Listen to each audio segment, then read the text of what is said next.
Chapter 1 compounding. क्या आप जानते हैं वॉरेन बफेट की 84.5 बिलियन डॉलर की वेल्थ में से 81.5 बिलियन डॉलर उनके 65th बर्थडे के बाद आई, जिसका कैलकुलेशन ह्यूमन ब्रेन के लिए इजी नहीं होगा। उन्होंने अपनी वेल्थ कैसे बनाई, इस क्वेश्चन पर 2000 से भी ज़्यादा बुक्स लिखी जा चुकी हैं। उनमें से कई सारी बुक्स बेहतरीन हैं, लेकिन ऐसे कुछ ही किताबें हैं जो इस फैक्ट पर ध्यान देती हों कि वॉरेन बफेट की वेल्थ सिर्फ उनके अच्छे इन्वेस्टर होने के कारण नहीं, बल्कि बचपन से एक अच्छे इन्वेस्टर होने के कारण है। अगर उन्होंने 30 की उम्र में इन्वेस्टिंग शुरू की होती तो शायद ही हमने उनका नाम आज सुना होता। जब वे बस 10 साल के थे तब से उन्होंने अपने पैसे को इन्वेस्ट करना शुरू कर दिया था और 30 की उम्र तक उनकी वेल्थ 1 मिलियन डॉलर हो गई थी। उनकी इन्वेस्टिंग स्किल कमाल की है, लेकिन इसमें टाइम एक बहुत बड़ा फैक्टर रहा है और कंपाउंडिंग ऐसे ही काम करती है। बेशक वॉरेन बफेट एक अच्छे इन्वेस्टर हैं, पर क्या आपको पता है एनुअल रिटर्न के मामले में उनसे कहीं ज़्यादा आगे जिम साइमन है, जिनका एनुअल रिटर्न 66% है। जहां वॉरेन बफेट की एनुअल रिटर्न 22% है, वहीं साइमन उनसे 3 गुना आगे हैं और कोई भी आज तक जिम साइमन के इस रिकॉर्ड के आसपास भी नहीं पहुंच सका है। लेकिन वो वॉरेन बफेट को वेल्थ के मामले में कभी भी बीट नहीं कर पाएंगे, जिसे सुनकर काफ़ी लोग हैरान हो सकते हैं। वॉरेन बफेट जितने रिटर्न्स कमाने में 3 साल लगाते हैं, वहीं साइमन उसे 1 साल में अचीव कर सकते हैं। तो यह कैसे पॉसिबल हो सकता है? जिसका मेन रीजन है टाइम। जिम ने 50 की उम्र तक तो इन्वेस्टिंग शुरू भी नहीं की थी, इसीलिए वॉरेन बफेट के कंपैरिजन में उनके पास कंपाउंडिंग के लिए 50 साल से भी कम टाइम है। कंपाउंडिंग के कैलकुलेशन को समझना थोड़ा मुश्किल है, जिसके कारण कई लोग हाई रिटर्न के पीछे भागते हैं, जो कि काफ़ी नहीं है। कंपाउंडिंग का फायदा तभी दिखता है जब अच्छे रिटर्न को लंबे टाइम तक बनाए रखा जाए, तभी कंपाउंडिंग से आपकी वेल्थ ग्रो करेगी। अगर इस रिटर्न को बरकरार नहीं रखा गया तो ठीक इसका उल्टा होता है, जो कि वेल्थ को बर्बाद कर देता है। और अक्सर इसके कारण बहुत सारे दुखद कहानियां भी सामने आती हैं, जो कि हम लोग अगले लेसन में देखेंगे और वॉरेन बफेट के कुछ इन्वेस्टिंग लेसन भी समझेंगे। अगर आपको भी ऐसी वैल्यूएबल बुक समरी सुनना पसंद है तो आप इस वीडियो को लाइक और चैनल को सब्सक्राइब कर सकते हैं, जिससे जब भी हम ऐसी बुक समरी अपलोड करें तो वह आप तक पहुंच सके। Lesson 2, getting wealthy versus staying wealthy. Jesse Livermore अपने समय के महान स्टॉक ट्रेडर में से एक थे। उनका जन्म 1877 में हुआ था और 30 की एज तक उनकी टोटल नेटवर्थ लगभग 100 मिलियन डॉलर हो गई थी। 1929 में जेसी वर्ल्ड के पॉपुलर इन्वेस्टर में से एक थे। उस साल स्टॉक मार्केट में आई गिरावट से रिसेशन की शुरुआत हुई थी। अक्टूबर 1929 के फर्स्ट वीक में ही स्टॉक मार्केट काफ़ी बुरी तरह से नीचे गिरा, जिसे ब्लैक मंडे, ब्लैक ट्यूसडे और ब्लैक थर्सडे नाम दिया गया।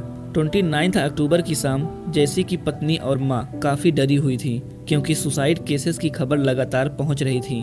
थोड़ी देर बाद जेसी जब अपने घर पहुंचे तो वह सबको परेशान देखकर चौंक गए। फिर उन्होंने अपने परिवार को बताते हुए कहा, मेरी आज मार्केट में सबसे अच्छा दिन था। मैंने मार्केट की गिरावट पर पैसे लगाए थे और आज हम काफ़ी बेहतर तरीके से अमीर हो चुके हैं। जेसी ने एक ही दिन में 3 बिलियन डॉलर से भी ज़्यादा प्रॉफिट गेन किया था। जब जेसी का परिवार जश्न मना रहा था तब काफ़ी सारे स्टॉक ट्रेडर ने अपनी वेल्थ को डूबते देखा और अंत में अपनी जान भी ले ली। लेकिन अगर हम 4 साल बाद देखें तो जेसी की भी यही कहानी होने वाली थी। अपने 1929 के ट्रेड के बाद जेसी खुद पर काफ़ी ज़्यादा कॉन्फिडेंट हो गए थे और उन्होंने काफ़ी बड़े बड़े इन्वेस्टमेंट भी किए, लेकिन इस बार वे गलत साबित हुए, जिससे वे बढ़ते कर्ज में डूबते गए और उन्होंने स्टॉक मार्केट में अपनी सारी वेल्थ गंवा दी। 1933 में जेसी बैंकक्रप्ट होने के बाद कुछ दिनों के लिए गायब भी हो गए थे। कुछ दिनों बाद जेसी वापस तो लौटे, लेकिन अंत में उन्होंने खुद की जान ले ली। जेसी बेशक अमीर बनने में काफ़ी अच्छे रहे, लेकिन अमीर बने रहने में वे उतना ही खराब, जिसके कारण उन्होंने जो कुछ भी कमाया था वह चला गया। इससे हमें लेसन मिलता है, अमीर बनना और अमीर बने रहना दोनों अलग अलग स्किल्स हैं, जो कि हर किसी के लिए जरूरी है, चाहे आपके पास कम पैसा हो या ज़्यादा। अगर आपको पैसा कमाना है तो इसके लिए रिस्क लेना होगा, साहस के साथ आगे बढ़ना होगा। लेकिन अगर वहीं आपको अमीर बने रहना है तो आपको इसका अपोजिट करना होगा, यानी कि कैलकुलेटेड रिस्क लेना होगा। हम यह समझने में सालों लगा सकते हैं कि वॉरेन बफेट ने इतने अच्छे रिटर्न्स कैसे कमाए, सबसे सस्ते स्टॉक्स और अच्छे मैनेजमेंट वाली कंपनी को कैसे ढूंढा, और ये समझना शायद बहुत मुश्किल भी हो सकता है, लेकिन उससे ज़्यादा इम्पोर्टेंट ये सीखना है कि उन्होंने क्या नहीं किया। वॉरेन बफेट ने अपनी लाइफ में 14 रिसेशंस देखा है, लेकिन वे कभी भी घबराए नहीं और ना ही अपने स्टॉक को सेल किया। उन्होंने कभी लोन नहीं लिया, उन्होंने अपने रेपुटेशन को कभी खराब नहीं किया। वे लंबे टाइम तक टिके रहे और लगातार इन्वेस्टिंग करते रहे। कंपाउंडिंग भी तभी काम करती है जब आप इसे सालों तक बढ़ने के लिए छोड़ते हो। एक साल में आपको शायद कुछ खास नहीं दिखेगा, लेकिन 10 सालों में आपको ग्रोथ दिख सकती है और वहीं 50 सालों में आपको कुछ एक्स्ट्रा ऑर्डिनरी रिजल्ट दिखा सकती है। Lesson 3, no one's crazy. Ronald James Reid, जिन्होंने 25 सालों तक एक पेट्रोल पंप में जॉब किया, 17 सालों तक जेसी पेनी स्टोर में फर्श सफाई करी, वे मरने के बाद अचानक फेमस हो गए। जिस साल लगभग 28,13,503 अमेरिकन सिटीजन की मौत हुई थी, लेकिन उनमें से बस रीड ही क्यों फेमस हुए? इसके पीछे का जवाब है, जब उनकी मौत हुई थी तब उनकी वेल्थ $8 मिलियन थी, जो कि ऑलमोस्ट उस वक्त के हिसाब से इंडियन करेंसी में 48 करोड़ होते हैं। सबसे दिलचस्प बात यह है कि उन्होंने बस हाई स्कूल तक पढ़ाई करी थी और उनके परिवार में वे पहले सदस्य थे जिसने हाई स्कूल पास की थी, और जो रीड को जानते थे वे पूरी तरह से चौंक गए थे कि उनके पास इतने सारे पैसे आए कहां से। क्या उन्होंने कोई लॉटरी जीती थी या फिर यह पैसा उन्हें विरासत में मिली थी? तो इसका जवाब है नहीं, और इसके पीछे कोई भी सीक्रेट नहीं छुपा है। उन्होंने अपने पैसे को जितना संभव हो सका उतना सेव किया और सालों तक ब्लू चिप स्टॉक में इन्वेस्ट किया और उसके बढ़ने का वेट करते रहे, जो कि 2014 में $8 मिलियन बन गए थे। अगर आपको ब्लू चिप स्टॉक नहीं पता तो सिंपल वर्ड में ब्लू चिप स्टॉक उन रेपुटेड और बड़ी कंपनियों के शेयर्स को कहा जाता है जो कि अपने सेक्टर में मार्केट लीडर हो और जिसने सालों तक अपने इन्वेस्टर्स को कंसिस्टेंट रिटर्न दिया हो। Example Reliance, TCS, Hindustan Unilever और इंफोसिस जैसी बड़ी कंपनियों के शेयर्स को ब्लू चिप स्टॉक कहा जाता है। रीड ने $2 मिलियन अपने बच्चों के लिए छोड़ा और $6 मिलियन लाइब्रेरी और हॉस्पिटल को डोनेट किया। रोनाल्ड रीड की मृत्यु के कुछ ही महीनों पहले रिचार्ड नाम का एक व्यक्ति न्यूज में हेडलाइन बना हुआ था। रिचार्ड के पास वह सब कुछ था जो रोनाल्ड रीड के पास नहीं था। रिचार्ड ने हार्वर्ड यूनिवर्सिटी से अपनी पढ़ाई कंप्लीट की थी और फाइनेंस में अपना सक्सेसफुल करियर भी बनाया था। उनका नाम क्रेन्स मैगजीन के 40 अंडर 40 लिस्ट के सक्सेसफुल बिजनेसमैन में भी आया था। रिचार्ड ने 2000 के पहले दशक में अपने घर के लिए खूब जमकर लोन लिया था, जो कि 18,000 स्क्वायर फीट में बनने वाला था, जिसका मंथली एक्सपेंस करीब $90,000 से भी ज्यादा था, जिसके कारण 2008 में रिचार्ड पर फाइनेंशियल क्राइसिस आ गई और कुछ ही दिनों में वे बैंकक्रप्ट भी हो गए। ये दोनों कहानियां काफी ज्यादा हैरान कर देने वाली हैं। रिचार्ड इतना एजुकेटेड और फाइनेंशियली अच्छे होकर भी बैंकक्रप्ट हो गए और रीड साधारण से एक वर्कर होने के बावजूद वेल्दी बने। दुनिया में ऐसी कोई भी इंडस्ट्री नहीं है जहां के सक्सेसफुल इंसान को अपनी पेट्रोल पंप के वर्कर से कंपेयर कर सको, लेकिन ये इन्वेस्टिंग की सेक्टर में हो सकता है, जिससे हमें इन्वेस्टिंग के रियल पावर के बारे में पता चलता है। दुनिया कैसे चलती है इस बारे में हर किसी का अपना ही अनुभव होता है और जो अपने एक्सपीरियंस से हो वह कहीं अधिक प्रभावशाली है जो आपने किसी और से सुना या सीखा होता है। और ऐसे ही इन्वेस्टिंग में भी होता है। जिस इंसान ने रिसेशन के दौरान में अपना सब कुछ गंवा दिया हो, उस इंसान की एक्सपीरियंस उस इंसान से अलग होगी जिसने रिसेशन देखा ही ना हो। इसीलिए ऑथर ने कहा है, नो वंस क्रेजी, कोई भी मूर्ख नहीं है, क्योंकि पैसों के साथ आपकी पर्सनल एक्सपीरियंस वर्ल्ड में क्या हुआ उस पर 0.001% निर्भर करती है और आपका इस बारे में क्या विचार है इस पर 80%। आपने इस चैप्टर में सीखा कैसे रोनाल्ड ज़्यादा एजुकेटेड ना होते हुए भी वेल्दी बने और रिचार्ड इतने एजुकेटेड होने के बावजूद भी बैंकक्रप्ट हो गए, जिससे हमें फॉर्मल एजुकेशन और साइकोलॉजी ऑफ मनी के डिफरेंस के बारे में पता चलता है। Lesson 4, luck and risk. Author के अनुसार लक एंड रिस्क दोनों भाई हैं जिसे उन्होंने बिल गेट्स और उनके दोस्त कैंट एवान के एग्जाम्पल से समझाया है। बिल गेट्स वर्ल्ड के एकमात्र ऐसे स्कूल में गए थे जहां पर कंप्यूटर था, पर यहाँ पर कंप्यूटर आई कैसे, जिसका जवाब है बिल डोगलस, जो कि सेकेंड वर्ल्ड वॉर में एक सी प्लेन पायलट थे और बाद में वे लेकसाइड हाई स्कूल के टीचर बने। उनका मानना था किताबों का रियल एक्सपीरियंस के बिना पूरा नहीं हो सकता और वे ये भी समझते थे कि आगे चलकर उनके स्टूडेंट को कंप्यूटर की कुछ जानकारी की आवश्यकता होगी। इसीलिए उन्होंने 1968 में लेकसाइड स्कूल के क्लब के फंड में से एक टेलीटाइप मॉडल 33 कंप्यूटर लीज पर लिया था, जिसके कारण ही बिल गेट्स और पॉल एलन आगे चलकर माइक्रोसॉफ्ट बनाई। बिल भी इस बात को मानने से पीछे नहीं हटते और उन्होंने ये खुद भी कहा था, अगर लेकसाइड ना होता तो माइक्रोसॉफ्ट भी ना होता, जिससे ये साफ पता चलता है बिल और पॉल के सक्सेस के पीछे लक भी एक बड़ा फैक्टर रहा है। बिल गेट्स और पॉल एलन का नाम माइक्रोसॉफ्ट की सफलता के बाद घर घर तक प्रसिद्ध हो गया था, लेकिन इसमें एक तीसरा सदस्य भी था जिसका नाम था कैंट एवांस। कैंट और बिल 8th क्लास में बहुत अच्छे दोस्त बन गए थे और वो उनकी क्लास का टॉपर भी था।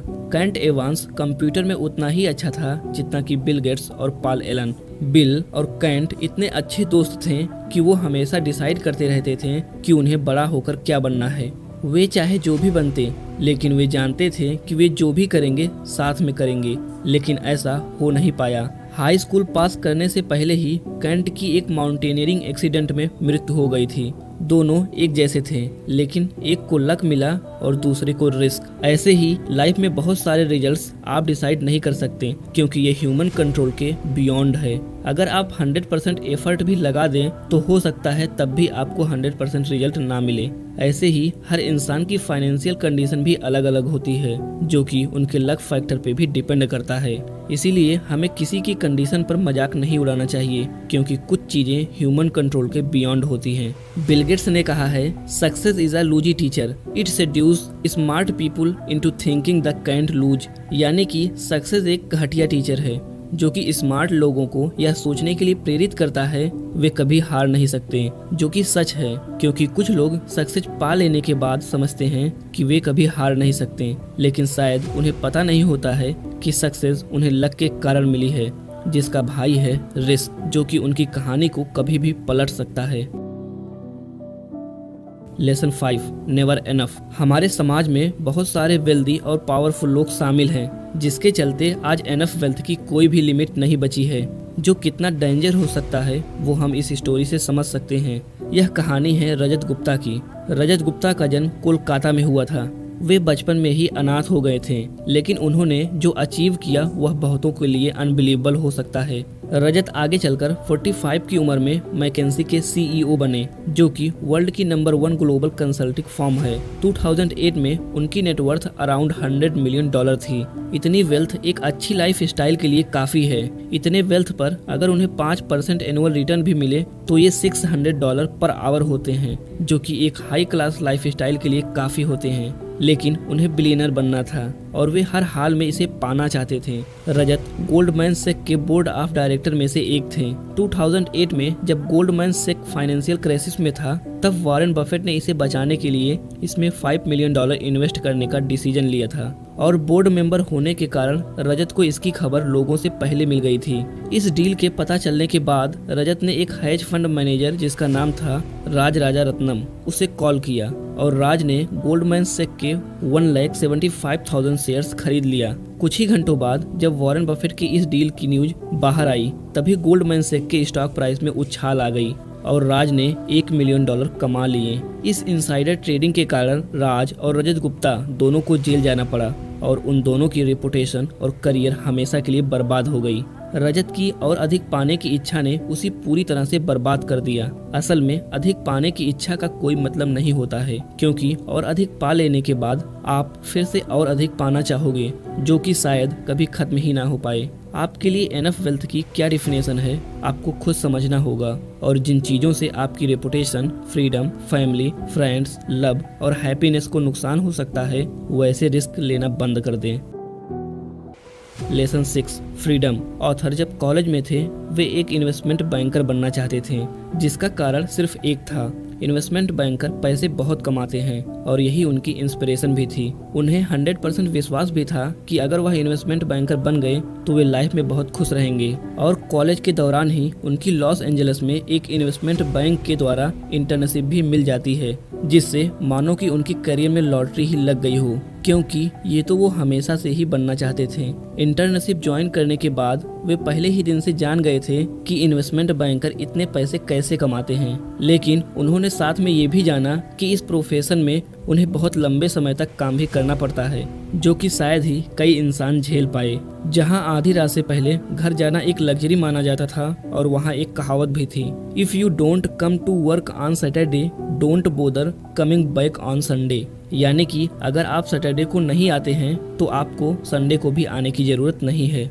ये जॉब आपको अच्छी सैलरी भी देगा और आपको इम्पोर्टेंट होने का महसूस भी कराएगा, लेकिन यहाँ पर आपका सारा टाइम आपके बॉस के डिमांड का गुलाम है, जो कि आर्थर के लिए सबसे बैड एक्सपीरियंस था। ये इंटर्नशिप 4 महीनों के लिए था, लेकिन वे बस 1 महीना ही टिक पाए। उन्हें ये जॉब काफी पसंद थी और वे काफी मेहनत भी करना चाहते थे, लेकिन कोई भी पसंदीदा काम आप ऐसे शेड्यूल के अनुसार कैसे कर पाओगे जिस पर आपका कोई कंट्रोल ही ना हो और जिसके कारण आपका पसंदीदा काम ठीक वैसा लगता है जैसे आपको ये काम करना पसंद ही ना हो। असली वेल्दी इंसान वही लोग होते हैं जो हर सुबह खुद से उठकर कह सकें कि मैं आज जो चाहूँ वो कर सकता हूँ। लोग खुशी पाने के लिए वेल्दी बनना चाहते हैं, और अगर आपके पास आपकी लाइफ का कंट्रोल ही ना हो तो क्या आप खुश रह सकते हैं? जिसका जवाब है नहीं। अपने पैसे को टाइम खरीदने के लिए यूज करना चाहिए, जिसका मतलब है अपने टाइम को बचाने के लिए यूज करना चाहिए, ना कि लग्जरी आइटम्स पर। पैसे का सबसे बड़ा वैल्यू है आपको आपके टाइम पर कंट्रोल और फ्रीडम देना, जिसे आप जब चाहें जो चाहें वह कर सकें जो आप करना चाहते हैं।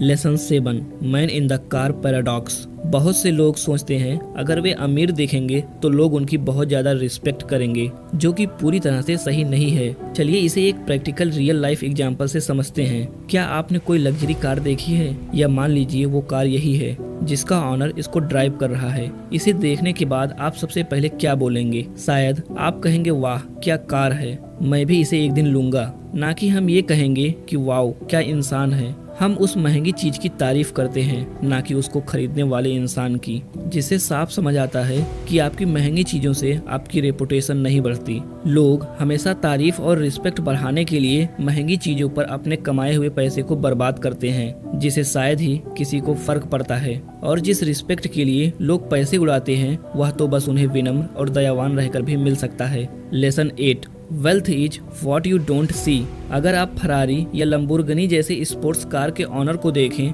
तो आप उन्हें अमीर कहेंगे, चाहे आपने उन पर ज्यादा ध्यान ना भी दिया हो तब भी। ऑथर ऐसे ही एक व्यक्ति के बारे में बताते हैं जिसके पास पोर्स थी और उसके बारे में गेस करने के लिए कुछ भी नहीं था, क्योंकि वो एक स्पोर्ट्स कार का ऑनर था, इसीलिए लोग उसे अमीर कहते थे।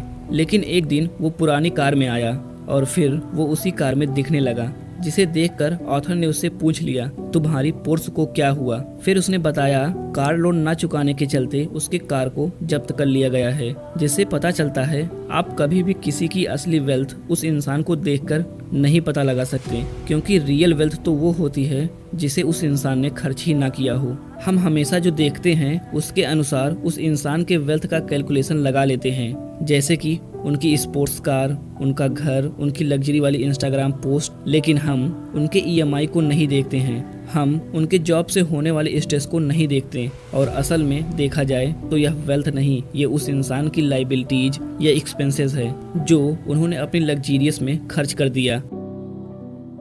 Lesson 9, nothing is free. इस दुनिया में कुछ भी फ्री नहीं है, यानी कि हर फ्री दिखने वाली चीज के पीछे उसकी हिडन कास्ट छुपी है, जो कि हमें इस लेवल में नहीं मिलता। जिसका सबसे बड़ा एग्जाम्पल है इन्वेस्टिंग। इन्वेस्टिंग में आप सिर्फ पैसे लगाकर ही प्रॉफिट नहीं कमाते, इसमें आपको डर, शक, गिल्टी और पेशेंस जैसे हिडन कॉस्ट को चुकाना पड़ता है। अगर आप इन्वेस्टिंग में ये फी नहीं चुकाएंगे तो हो सकता है आपको अच्छे रिटर्न्स कभी ना मिले, क्योंकि इन्वेस्टिंग रिवार्ड्स आपको कभी भी मुफ्त में नहीं मिल सकता।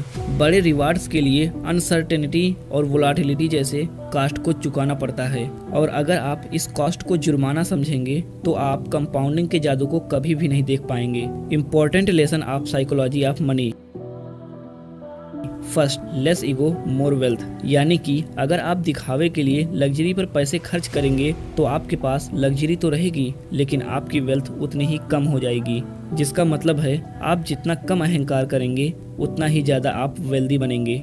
Second, manage your wealth is such a way that you can sleep peaceful at night. इसका मतलब है आपको अपने वेल्थ को ऐसे मैनेज करना चाहिए जिससे आप रात में चैन की नींद सो सकें, क्योंकि वेल्दी होने का असली मीनिंग है फ्रीडम, कि आप जब चाहें जो चाहें खुद के अकॉर्डिंग कर सकें।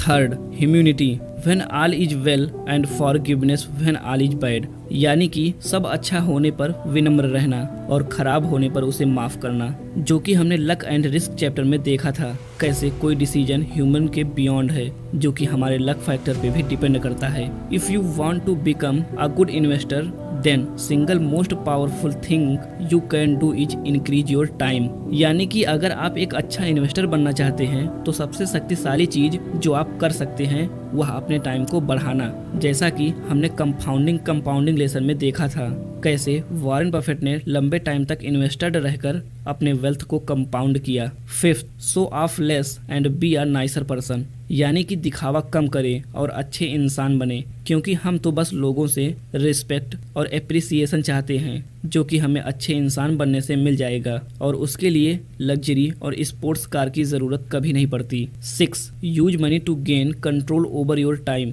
यानी कि आपको अपने पैसे को टाइम पर कंट्रोल पाने के लिए यूज करना चाहिए, क्योंकि रियल हैप्पीनेस आपको फ्रीडम में मिलती है ना कि उन महंगी चीज़ों में। हम होप करते हैं आपको यह बुक समरी पसंद आई होगी। Thank you so much for watching. We hope you are doing well.